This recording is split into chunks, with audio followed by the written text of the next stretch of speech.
selamat datang di Bernard Simamura Tutorial, menyajikan berbagai macam video materi hukum. Selamat menyaksikan. Hukum Administrasi Negara. Topik 40 dari 60 topik. Perlindungan hukum melalui peradilan tata usaha negara. Bagian kedua, menurut Jasir Hamidi, asas-asas umum pemerintahan yang baik dalam pembuatan keputusan tersebut meliputi 1.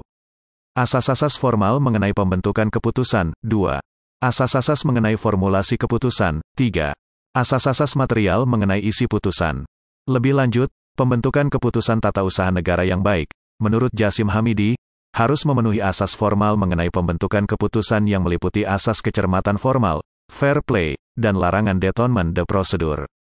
Untuk memenuhi asas kecermatan formal, dalam pembentukan suatu keputusan tata usaha negara yang baik, harus direncanakan persiapan yang saksama dan dengan data seakurat mungkin adalah sesuatu yang sangat bertentangan dengan asas kecermatan formal apabila suatu keputusan sama sekali tidak melalui proses persiapan yang cukup, guna mendukung kecermatan dalam pembuatan keputusan tersebut. Suatu keputusan dalam pembentukannya juga wajib untuk memenuhi asas fair play.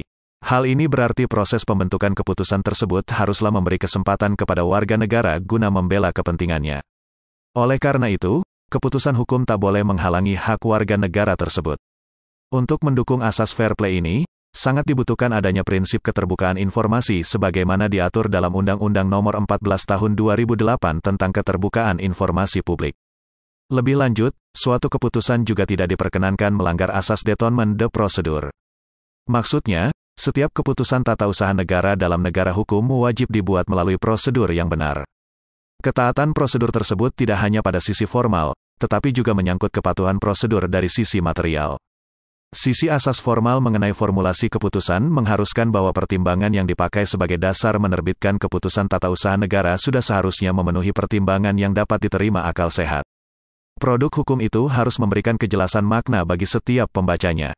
Setiap keputusan tata usaha negara yang baik tentu tidak boleh menimbulkan bias pemaknaan atau penafsiran yang mengakibatkan kekaburan, apalagi jika hal tersebut dilakukan dengan membuka kemungkinan untuk secara bebas ditafsirkan oleh setiap individu.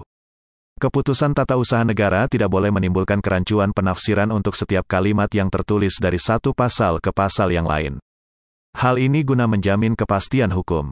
Suatu keputusan tata usaha negara yang dibuat oleh pemerintah juga wajib memenuhi asas material isi keputusan. Menurut Jasim Hamidi, hal ini berarti setiap keputusan tata usaha negara yang terbit harus memenuhi prinsip-prinsip legalitas hukum guna menjamin kepastian hukum. Untuk itu, tentu tidak dibenarkan retroaktif atau berlaku surut, di samping juga pemenuhan janji-janji yang timbul dalam produk hukum harus dipenuhi sebagai bagian dari asas kepercayaan. Sementara itu, pengertian mengenai asas demokrasi dimaksudkan bahwa eksistensi peradilan tata usaha negara merupakan wujud dari kedaulatan negara yang sesungguhnya ada pada rakyat. Melalui kehadiran peradilan tersebut, kekuasaan negara dikontrol oleh rakyat. Melalui peradilan administrasi tersebut, tampak sekali bahwa kekuasaan benar-benar ada pada rakyat.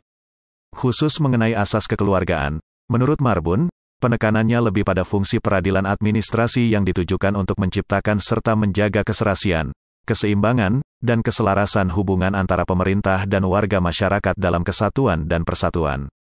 Peradilan mempunyai dimensi ganda, yakni sisi negara ataupun sisi rakyat. Dalam asas serasi, seimbang, dan selaras, peradilan berusaha untuk memberikan perlindungan hukum, tidak hanya perlindungan bagi warga negara sebagai individu, tetapi juga perlindungan pada kepentingan masyarakat umum atau publik. Kedua kepentingan itu harus berjalan seimbang. Asas equality before the law lebih sering diterjemahkan sebagai asas persamaan di hadapan hukum. Hal ini berarti peradilan dalam penyelesaian sengketa menempatkan kedudukan negara dan rakyat dalam posisi yang seimbang. Oleh karena itu, kedua belah pihak diminta untuk sama-sama memenuhi ketentuan yang berlaku dalam proses penyelenggaraan negara sehingga tidak hanya masyarakat yang dituntut untuk mematuhi peraturan yang dibuat penyelenggara negara, sebaliknya para penyelenggara negara pun wajib tunduk pada peraturan-peraturan yang dibuatnya sendiri. Penyelesaian sengketa peradilan menempatkan posisi di tengah atau tidak memihak. Dalam asas peradilan netral, hal itu dimaksudkan bahwa peradilan administrasi harus dijalankan dalam suasana yang bebas. Artinya, peradilan tidak boleh terpengaruh dengan intervensi kekuasaan negara dalam bentuk politik ataupun kekuasaan yang lain. Peradilan tata usaha negara haruslah merupakan peradilan yang mandiri dan tidak boleh tergantung pada kekuasaan institusi lainnya. Implementasi dari asas peradilan netral ini telah didukung dengan diterbitkannya Undang-Undang Nomor 4 Tahun 2004 tentang Kekuasaan Kehakiman Jo, Undang-Undang Nomor 48 Tahun 2009 dan Undang-Undang Nomor 5 Tahun 2004 tentang Mahkamah Agung.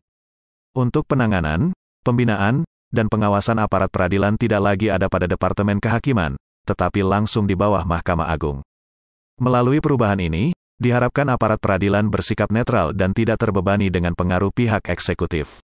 Asas sederhana, cepat, adil, mudah, dan murah dimaksudkan bahwa peradilan tata usaha negara dalam proses penyelesaian dan penanganan perkara harus diupayakan untuk mampu menyelesaikan penanganan perkara dalam waktu secepat mungkin. Sementara itu, asas sederhana berarti proses penanganan perkara harus satu sistem yang tidak berbelit-belit dan mudah dimanfaatkan oleh setiap pencari keadilan. Asas kesatuan beracara dimaksudkan bahwa hukum acara formal peradilan administrasi merupakan sarana untuk menegakkan hukum material yang menggambarkan proses atau prosedur yang harus ditempuh dalam proses peradilan administrasi. Karena itulah, dalam peradilan administrasi, harus ada satu kesatuan dalam proses beracara untuk memudahkan mencari keadilan. Dalam masa keterbukaan saat ini, semua yang berkaitan dengan pelayanan publik harus dapat diakses oleh setiap pihak yang memanfaatkannya. Oleh karena itu, dalam peradilan tata usaha negara, ditekankan asas keterbukaan persidangan. Asas ini menekankan bahwa dalam proses peradilan, masyarakat harus mendapatkan akses yang cukup untuk mendapatkan informasi yang diperlukannya. Keterbukaan persidangan ini menekankan kembali asas demokrasi, yaitu masyarakat ikut mengontrol semua jalannya lembaga penyelenggara pemerintahan, termasuk lembaga peradilan. Hal ini untuk turut menjaga objektivitas peradilan itu sendiri. Penyelesaian perkara di peradilan merupakan cara paling terakhir yang harus ditempuh. Sebelum itu, tentu harus diutamakan penyelesaian secara non-litigatif. Untuk itu, dalam peradilan, ditekankan berlakunya asas musyawarah dan perdamaian. Artinya, proses beracara dalam peradilan administrasi mengedepankan musyawarah dan perdamaian. Peradilan harus memberikan ruang yang cukup untuk para pihak yang sedang bersengketa untuk menyelesaikan perkara melalui proses perdamaian. Penyelesaian melalui musyawarah dan perdamaian diharapkan lebih diutamakan, mengingat penyelesaian dengan jalur ini lebih baik dibandingkan penyelesaian yang berbasis konflik. Namun, khusus perdamaian di PT UN dilaksanakan di luar sistem peradilan itu. Hal tersebut sebagaimana diatur dalam SEMA RI Nomor 2 Tahun 1991 tertanggal 9 Juli tahun 1991 angka 7. Asas hakim aktif atau asas dominis litis artinya hakim dalam peradilan tata usaha negara berbeda dengan hakim peradilan lainnya. Dalam persidangan PT UN, hakim diberikan suatu keleluasaan untuk secara aktif menjalankan proses pemeriksaan dan penanganan perkara. Hakim aktif tampak sekali dalam proses pembuktian PT UN yang berbasis pada prinsip pembuktian bebas terbatas. Dalam hal ini, hakimlah yang secara aktif menentukan 1. Apa yang harus dibuktikan, 2.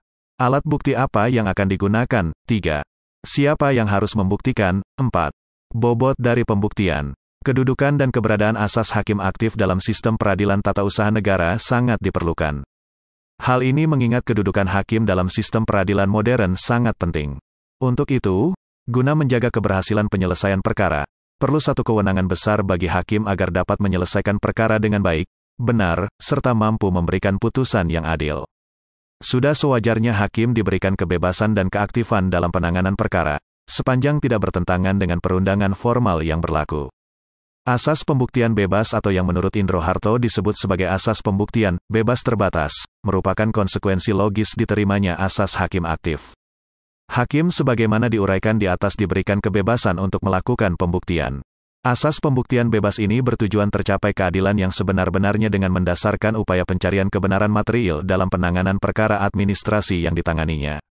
Hal ini sesuai dengan penjelasan umum Undang-Undang Nomor 5 Tahun 1986 khususnya pada angka 5. Peradilan, sebagai suatu lembaga yang diharapkan dapat menciptakan keadilan, harus melakukan proses-prosesnya secara adil. Keadilan dalam proses peradilan itu terwujud dalam asas audi et alteram partem. Asas ini, menurut Marbun ditunjukkan bahwa hakim dalam menyelesaikan sengketa atau perkara harus mendengar kedua belah pihak dan tidak boleh hanya mendengar keterangan salah satu pihak. Asas audi et alteram partem dalam PT UN diwujudkan dengan diberikannya kesempatan yang sama kepada para pihak untuk menyampaikan berkas gugatan dari penggugat, jawaban dari tergugat, replik dari penggugat, serta duplik dari tergugat. Baik penggugat maupun tergugat diberikan kesempatan yang sama dalam proses pembuktian, di samping hakim yang secara aktif dengan inisiatifnya dapat meminta keterangan kepada pejabat-pejabat terkait dengan perkara tersebut. Asas het vermoeden van rechtmatigheid, asas presumptio iastai causa, atau asas praduga rekat mati G dimaksudkan bahwa suatu keputusan tata usaha negara yang sedang digugat di PT UN, selama proses persidangan dan penanganan perkara administrasi, harus dianggap tetap sah dan berkekuatan hukum sampai putusan pengadilan yang berkekuatan hukum tetap menyatakan sebaliknya. Menurut Indro Harto, asas presumptio iastai causa ini tercermin dalam PT UN sebagai berikut: A. Ketentuan pasal 67 ayat 1 yang menyatakan bahwa gugatan itu tidak menunda dilaksanakannya keputusan yang digugat. B. Keputusan-keputusan TUN itu selalu dianggap mempunyai kekuatan hukum formal, yang juga diakui hakim perdata, apabila tidak diajukan gugatan terhadap keputusan demikian itu, atau gugatan yang diajukan terhadapnya telah tidak berhasil. Asas presumptio iastai causa ini padanannya ada dalam proses peradilan pidana, yaitu asas praduga tak bersalah atau presumption of innocence. Maksudnya, setiap tersangka harus tetap dianggap tidak bersalah selama persidangan berlangsung sampai putusan peradilan yang berkekuatan hukum tetap membuktikan dan memutuskan sebaliknya. Dalam hukum administrasi negara, asas presumptio iastai causa ini memberikan kepastian atas setiap keputusan, sepanjang belum dibatalkan. Pada sisi yang lain, untuk perlindungan pihak yang merasa dirugikan karena diberlakukannya prinsip presumptio iastai causa tersebut, pihak penggugat atau pencari keadilan yang merasa haknya akan sangat dirugikan apabila keputusan yang disengketakan tersebut tetap dijalankan dapat mengajukan permohonan untuk dilakukan penangguhan pelaksanaan keputusan TUN yang sedang disengketakan tersebut. Permohonan yang diajukan pihak penggugat untuk melakukan penangguhan keberlakuan keputusan tata usaha negara yang sedang disengketakan tersebut hanya dapat diajukan oleh pemohon apabila keputusan tidak berhubungan dengan masalah kepentingan umum dan yang tidak bisa tidak mengharuskan dilakukannya keputusan tersebut. Dalam PT UN juga dikenal adanya asas pemeriksaan segi rechtmatigheid dan larangan pemeriksaan segi dulmatigheid. Hal ini mempunyai pengertian bahwa peradilan administrasi mempunyai kewenangan limitatif untuk menguji sisi hukumnya, rechtmatigheid, saja, terutama aspek wetmatigheid-nya. Peradilan tata usaha negara hanya menguji atau mempermasalahkan apakah suatu basiking, keputusan tata usaha negara yang digugat itu, bertentangan dengan ketentuan hukum khususnya peraturan perundang-undangan positif. Peradilan tata usaha negara tidak memiliki kewenangan untuk menguji atau mempermasalahkan sisi policy atau kebijaksanaannya, dulmatigheid. Peradilan tata usaha negara hanya mempunyai kewenangan untuk melakukan pengujian suatu keputusan tata usaha negara, basiking berdasarkan fakta pada saat keputusan tersebut diterbitkan. Dari prinsip pengujian ex nunc tersebut, terdapat pengujian ex nunc yang menguji dan mempermasalahkan hal-hal yang berkaitan dengan perubahan-perubahan fakta dan keadaan hukum. Akibat digunakannya asas pengujian ex nunc ini, setelah dilakukan pemeriksaan dan pembuktian, lalu PT UN menyatakan keputusan yang disengketakan itu batal, dampak hukum dari terjadinya pembatalan itu mempunyai daya berlaku surut sejak keputusan tata usaha negara tersebut diterbitkan. Asas kompensasi merupakan satu asas PT UN, yaitu apabila suatu keputusan peradilan tata usaha negara tidak dapat dilaksanakan dengan sempurna, berdasarkan prinsip ini, kepada pihak penggugat yang merasa haknya tidak terpenuhi, dapat diganti kerugiannya melalui jalur kompensasi. Tentu saja tergugat atau pejabat tata usaha negara dibebani kewajiban untuk memberikan kompensasi kepada penggugat yang besarnya ditentukan sesuai perundangan yang berlaku. Itulah materi topik ke-40 Hukum Administrasi Negara. Channel ini sangat membantu para mahasiswa di perguruan tinggi manapun di Indonesia dan masyarakat umum. Subscribe dan like, agar Anda mendapatkan update tutorial lainnya. Bagikan juga link video ini, agar teman lain juga mendapatkan manfaat channel ini. Sampai jumpa.